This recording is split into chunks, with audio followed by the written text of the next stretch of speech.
Excellente soirée à toutes et à tous. C'est un réel plaisir pour moi d'être avec vous dans Ciné Thématique, votre séance cinéma du jeudi soir sur Canal Algérie.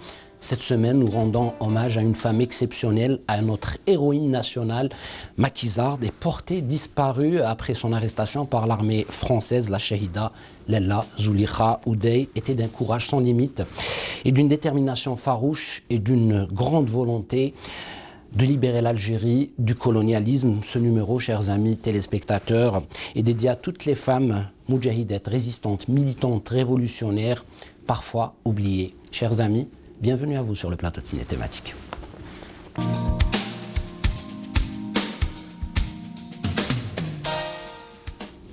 Et oui, Une femme sans sépulture est le titre du roman de Assia Djebbar paru en 2002 qui retrace le parcours exceptionnel de Lella Zulekha Oudey à travers les voix de ces femmes qui ont pu la connaître, qui ont pu la côtoyer.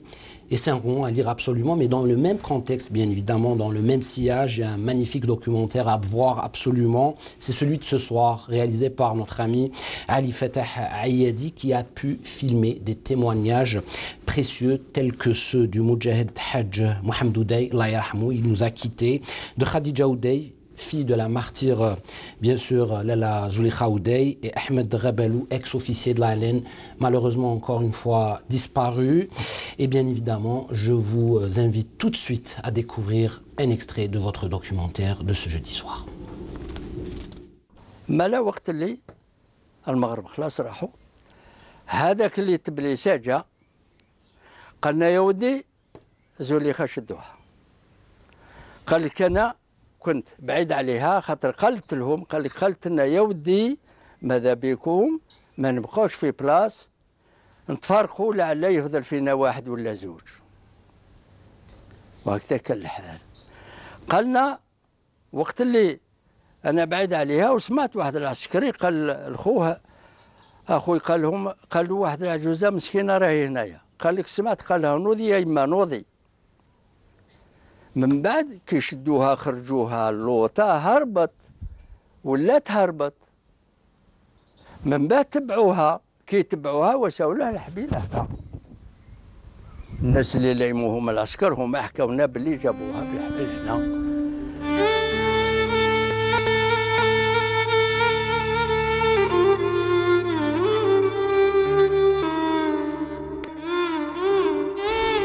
والعسكر ليمونا من ديارنا وانا نسكن في تيتموسي جابوا كاع الشعب ليموه لهنايا كي ليموه لهنايا خرجوا يمنع عودي من الغابه من لهيه وركبوها على اللي فترك هنا يهدر معاها القبطان بصح ما نسمعوش واش يهدر معاها.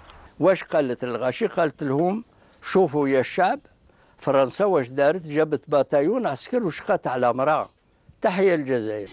Vive l'Algérie, restez avec nous, ne zappez pas, car vous allez pouvoir suivre avec nous l'intégralité de ce documentaire juste après le débat avec notre invité.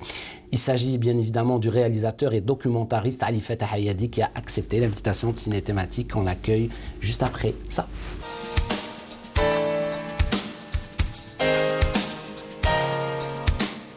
Ali Fatah Ayadi, bonsoir. Merci d'avoir accepté l'invitation de Ciné Thématique. À chaque fois, vous répondez présent. Merci encore une fois. Merci à vous, Amir, et merci pour l'invitation. Super. À chaque fois, on vous reçoit pour des travaux essentiels concernant notre histoire. Mais là, ce travail vous est cher particulièrement. Lella Zulekha Oudey. Quand on va sur les réseaux sociaux ou sur Google en général, pour voir la biographie de Lella Zulekha Oudey, on tombe sur un mot. C'est un mot qui revient à chaque fois dans cette plateforme. Martyr, oublié, Moudjahida oublié, femme sans sépulture, en référence bien sûr à ce magnifique roman de Assia Djebbar paru en 2002. Pourquoi cet oubli, selon vous? Pourquoi on s'est pris tard un petit peu avec cette Moudjahida si exceptionnelle?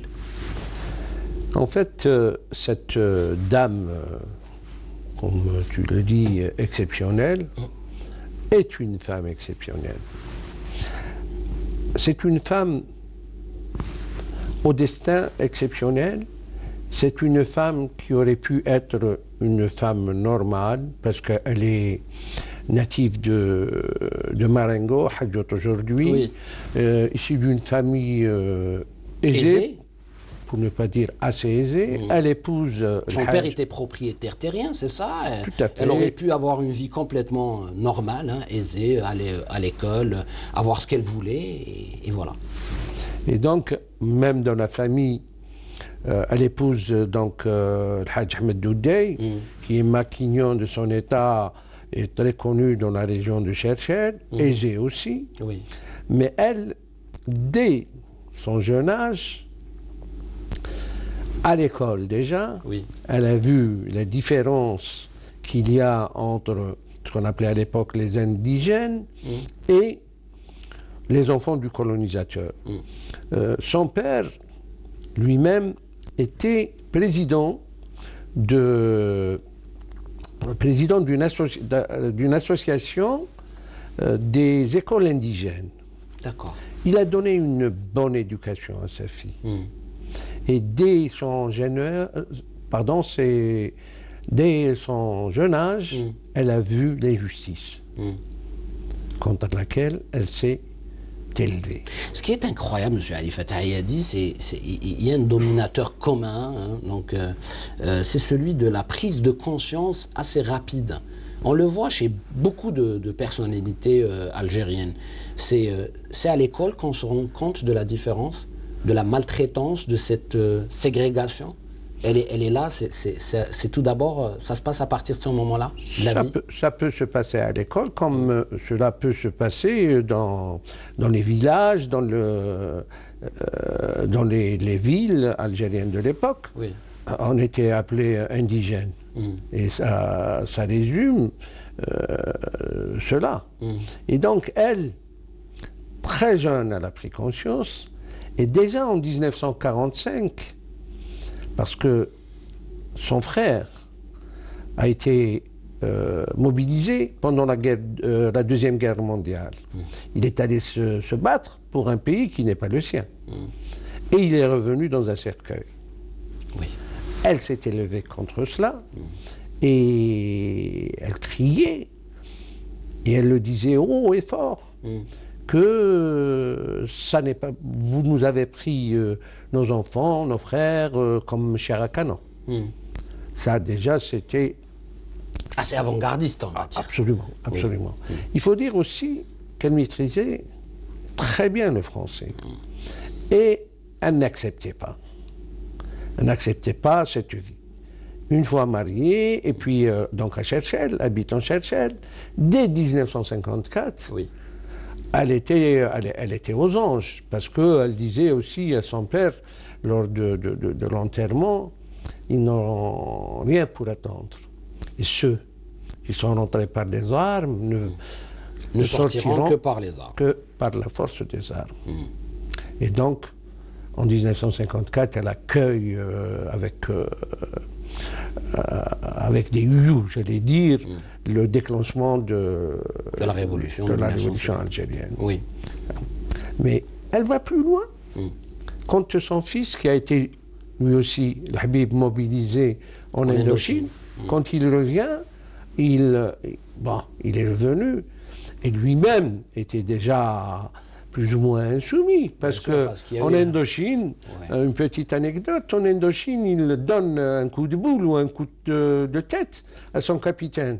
Il était sergent, je crois, et il est dégradé pour devenir simple caporal ou caporal-chef. Mais c'est pas pour rien qu'il l'a fait, parce qu'en même temps, il l'a fait pour une raison très, très juste, quoi, parce que ce fameux capitaine volait la solde des Nord-Africains illettrés. Bon, il y a cela. Donc il arrive et il veut se marier. Et elle lui dit, non mon fils, avec ton expérience, tu vas la donner à tes frères Moudjahid, monte au maquis, et quand on sera indépendant, tu te marieras. Oui, c'est assez incroyable, parce que le destin de cette magnifique dame, hein, Lala Zulekha Oudey, est lié étroitement au destin de toute sa famille. Son mari, qui est un responsable, Donc, et c'est lui, en quelque sorte, qui va lui léguer la responsabilité dans la région de Cherchel à J-1 de son exécution, parce qu'il a été justement capturé par l'armée française et assassiné. Il y a déjà cette méthode-là qui revient à chaque fois, que ce soit pour lui, ou que ce soit pour elle, ou pour son fils. Hein. C'est ça, ce qui est un peu assez marquant. Il faut dire que c'est une famille de militants. Donc, Arbi Oudey, donc son mari, elle-même, son fils et pratiquement toute la famille. Elle militait, elle était militante comme toutes les militantes de l'époque, du côté de Cherchel, etc. Oui. Et voilà que c'est Ghbalou, Hamid Ghbalou, qui, pendant un bombardement de la France dans les maquis de Cherchel, demande à l'Arbi Oudey, donc le mari de Lez Zoulikha, oui, parce qu'il n'y avait plus de responsable à Cherchel, de la nommer responsable politico-militaire, et ça c'est exceptionnel. C'est exceptionnel. Mais bien sûr, après un militantisme, elle était dans les cellules, elle faisait un travail extraordinaire dans la ville de Cherchel. Oui. Et non seulement dans la ville de Cherchel, mais elle montait au maquis, etc. Elle revenait. Et donc, exceptionnel aussi le fait que lorsqu'on a découvert qui elle était, elle monte et elle change de PC pour installer son PC au niveau du maquis. Ouais, elle est dotée d'une intelligence incroyable, cette femme.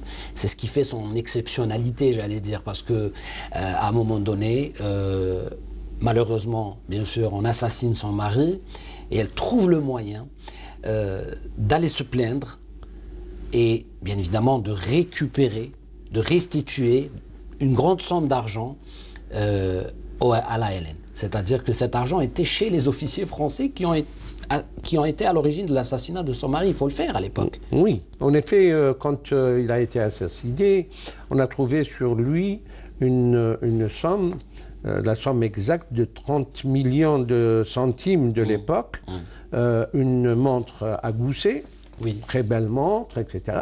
Elle va voir le commissaire Coste de l'époque, elle lui dit, non seulement vous êtes des assassins, mais vous êtes aussi des voleurs. Oui. Mais elle avait un caractère extraordinaire, elle n'avait pas du tout peur ni des militaires, ni des représailles. Ni des représailles et tout. Donc, elle finit, elle prend avocat. Elle prend un avocat qui était maître Rock à l'époque, et on ne sait pas comment. Elle récupère les 30 millions et la montre. Bien sûr, pas le pistolet de son mari, mais les 30 millions de centimes, la montre à gousset. Et l'argent, elle monte au maquis et elle le donne au commissaire politique de l'époque qui était Ben Hamouda. C'est magnifique.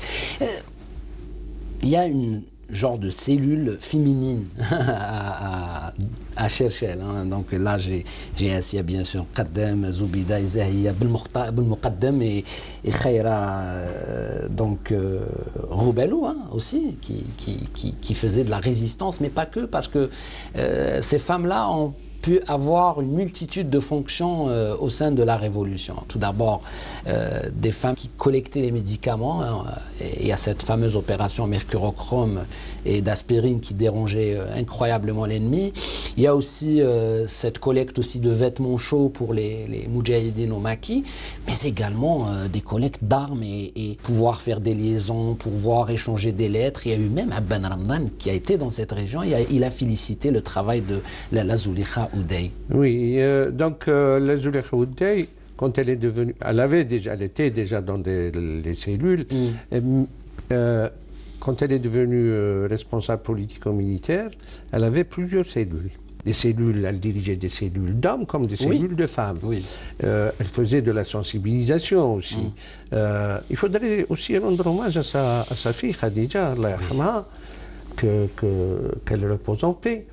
Qui à 13 ans était déjà dans tout cette effervescence cette ébullition générale. Absolument, absolument, pour la révolution algérienne.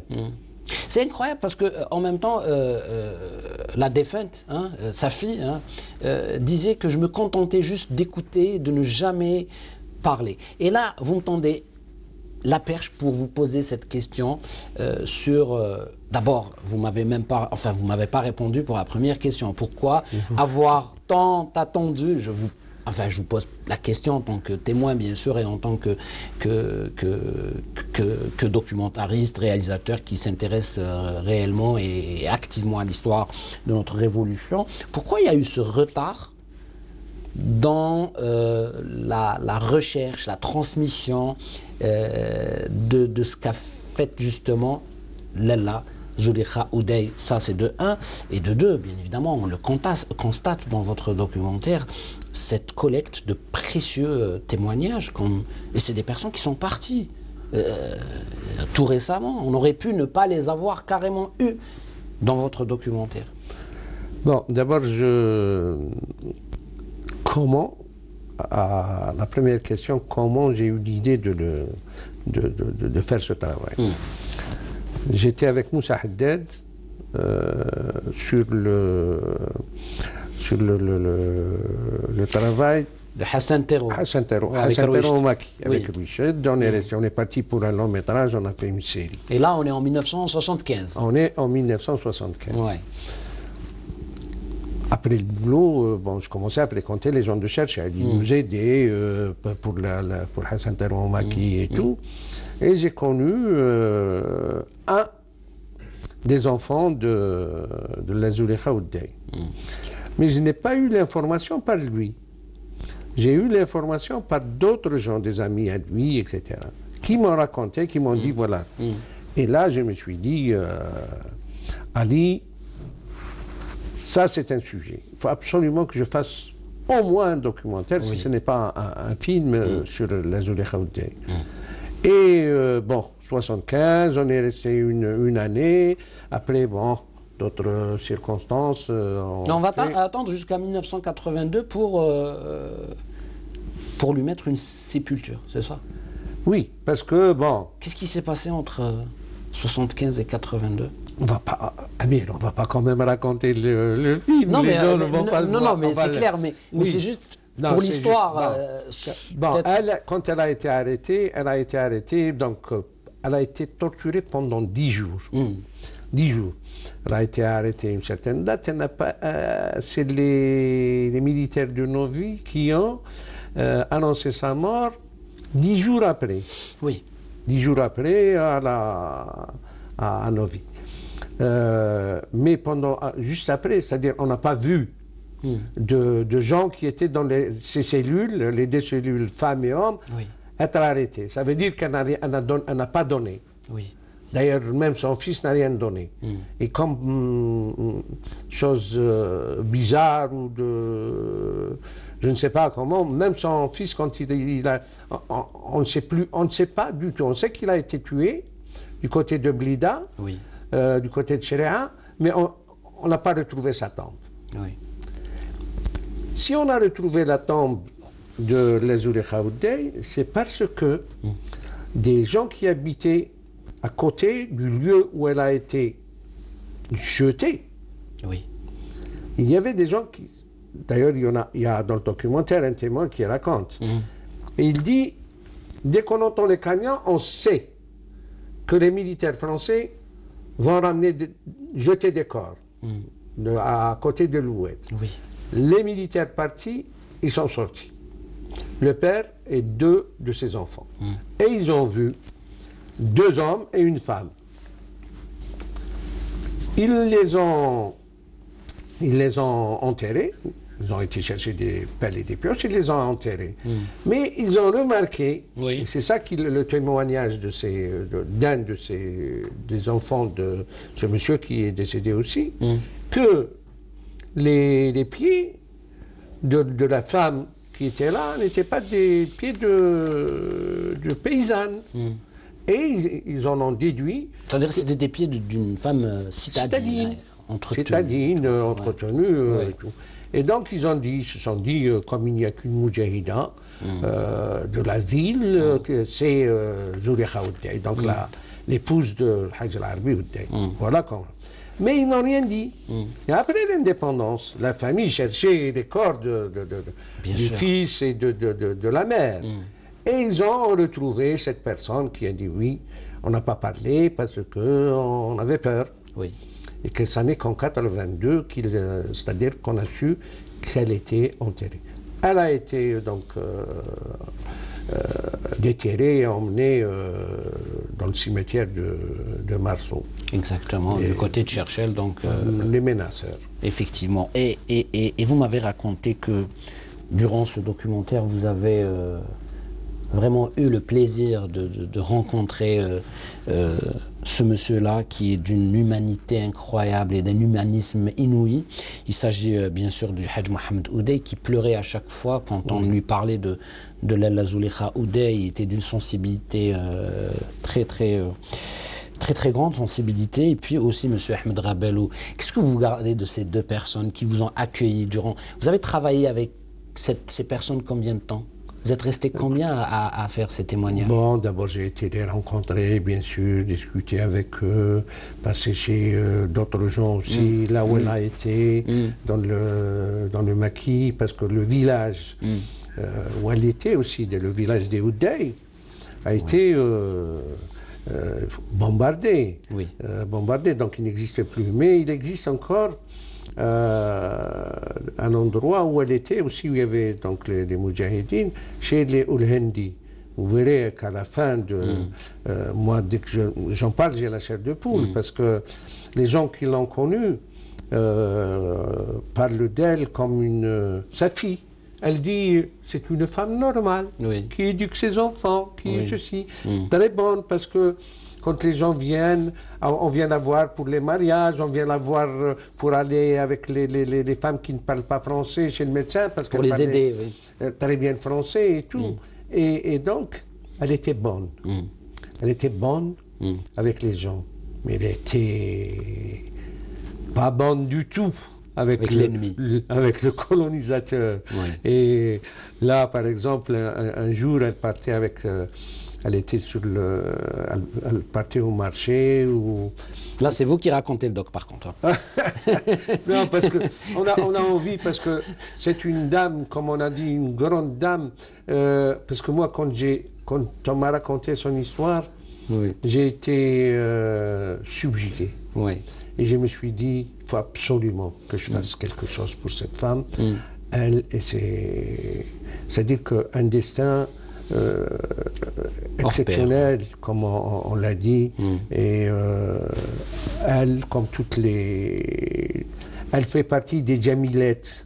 Effectivement. Les Jamilettes, Boupacha, Bouhérid, etc., les Fatma Soumer, toutes ces femmes combattantes, toutes ces femmes qui avaient l'Algérie dans le cœur, l'Algérie, et qui n'avaient pas peur de partir, sacrifiant les enfants. Elle avait des enfants en bas âge, Mohamed et Abdelhamid, qui ont suivi sa voie.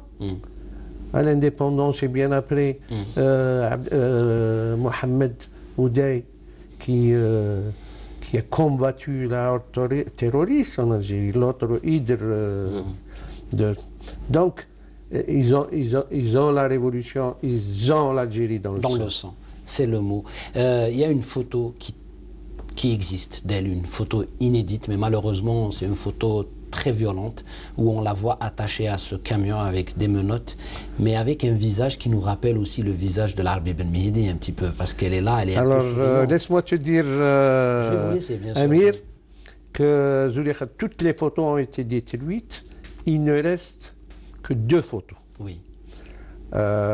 Zulekha très jeune et Zulekha à l'âge de 46 ans, c'est à cet âge-là qu'elle a été assassinée. Laisse-moi te dire, Amir, que cette photo que tu as vue sur les réseaux sociaux où on met Zulekha Oudey, ça n'est pas Zulekha Oudey. C'est pas elle. Ça n'est pas elle. Il faudrait peut-être que les gens, que tous les gens... C'est confirmé que c'est pas elle? Parce qu'il y a une étude d'iconographie. Oui. Non, ça n'est pas elle. C'est certain, ça n'est pas elle. Il faudrait peut-être lancer un appel pour que les gens témoignent pour dire qui c'est cette femme. Mais Sûr, ça n'est pas elle. Mais en tout cas, vous nous confirmez ce soir que... Mais vous nous confirmez aussi qu'elle a été elle-même aussi attachée de la même manière à ce fameux camion, après bien sûr 10 jours de torture, 10 jours de GIGN, des pratiques bien sûr connues de l'armée coloniale française. Je vais te dire, Amir, elle n'a pas été attachée au hard track qu'il y avait. Oui. Elle était attachée par une corde au cou. Au cou. Oui. Et on l'a traînée comme cela. Oui. Et c'est là, en bas, c'est-à-dire dans la plaine, après être descendue du village où elle a été arrêtée, elle a craché au visage du capitaine, qui est un truc extraordinaire. Le tortionnaire, on va dire. Oui. C'est le tortionnaire. Et c'est lui qui la torture après. Parce que sa personnalité, sa présence, etc., fait en sorte que tous les gens qui sont en face d'elle, elle arrive à les dominer, tout comme le commissaire Kos, comme le capitaine, les militaires qu'elle avait en face. En tout cas, un documentaire absolument à voir, et c'est un message qu'on lance aux jeunes, parce qu'aujourd'hui, il est plus que nécessaire de connaître ces figures emblématiques de la Révolution. C'est des donneuses de leçons, hein, on va dire, pour qu'on puisse justement avancer et développer notre pays à l'image du sacrifice de ces femmes, toutes ces femmes, hein, qui ont contribué d'une manière incroyable à la Révolution et à la liberté de l'Algérie. Est-ce que vous posez qu'il y a matière pour faire un long métrage, M. Ali Fatah Ayadi, pour une personne comme Laila Zulekha Oudey, avec toute cette magnifique histoire si exceptionnelle, un destin hors pair. Il y a de l'amour aussi dans sa vie, parce qu'elle aime ses enfants, il y a l'amour de son fils, bien sûr, pour sa future mariée, qu'il laisse tomber pour l'Algérie. C'est assez marquant dans une vie. Je souris parce qu'on dirait que tu as lu dans mes pensées. Le scénario est prêt. Ah, il y a un scénario finalisé. J'ai écrit le scénario, il est prêt, c'est le scénario d'un long métrage, et dans lequel je raconte son histoire. C'est vous qui réalisez le film? C'est moi qui l'ai écrit et c'est moi qui le réalise, bien sûr. Ça sera votre premier long métrage? Ah non, pas du tout. C'est pas vous qui réalisez le long? Non, c'est moi qui vais le réaliser. Pourquoi pas du tout? Vous avez dit pas du tout. Non, je dis bien sûr que je ne le donne à personne parce que ils viennent de mes tripes. Moi, on dirait que je suis son fils. Ouais. Par le fait que j'étais en plein dedans avec elle, avec ses enfants. J'ai vécu d'une façon, disons, virtuelle. Et personnelle aussi, l'histoire de la Zulekha Oudey. Toute sa vie. Oui. Et quand j'écris, après le documentaire, pendant le documentaire, je me suis mis à l'intérieur de cette famille. Oui. Je vivais comme quelqu'un qui est là, sans être là. Voilà. Mais qui regarde tous les faits et gestes de cette famille, les enfants quand ils étaient Mohamed qui est maintenant général à la retraite, Hamid aussi, Khadija que j'ai connu parce que et toute la famille des Oudey. Oui, en tout cas bravo pour tout ce que vous avez fait, tout ce que vous faites actuellement, parce que c'est essentiel, encore une fois, et utile. Vous voulez dire un dernier mot, peut-être? Oui, je voudrais juste m'incliner devant la mémoire de tous nos chouhada, et particulièrement Khadija Oudey, Khadija Oudey qui nous a quittés il n'y a pas très très longtemps, et je voudrais c'est-à-dire lancer un petit coucou aux enfants. Oui, qui nous regardent ce soir. Mohamed Oudey et Abdelhamid, ainsi que toute la... En tout cas, encore une fois, je vous dis merci d'avoir accepté l'invitation de Canal Algérie et de Ciné Thématique, et qu'à travers vos travaux, encore une fois, on perpétue cette mémoire si importante, si riche, qui va nous permettre justement de voir un avenir beaucoup plus prometteur pour l'Algérie. Je me rappelle d'une phrase de Mouloud Mamri qu'on a diffusée jeudi passé dans l'Aube des damnés, où il disait que c'était important de revenir vers le passé pour avoir un futur prometteur. Voilà, c'est dit, chers amis. Vous qui regardez Ciné Thématique, vous pouvez réagir sur la page Facebook de Canal Algérie. Il y a une page Facebook, hein, je ne sais pas si vous le savez. Donc, en tout cas, vous pouvez réagir, laisser vos commentaires, vos critiques, vos suggestions, pourquoi pas. Et puis, pour revoir le programme ou tous nos programmes, vous avez la chaîne YouTube Canal Algérie officielle. Voilà, c'est dit. Merci à l'équipe technique du Studio 7 de nous avoir soutenus ce soir. Merci à Ali Fatah Hayadi, merci à Nabil Tribesh, mon réalisateur. Et puis voilà, je vous dis à la semaine prochaine, même chaîne, même heure, dans Doc sur Canal Algérie.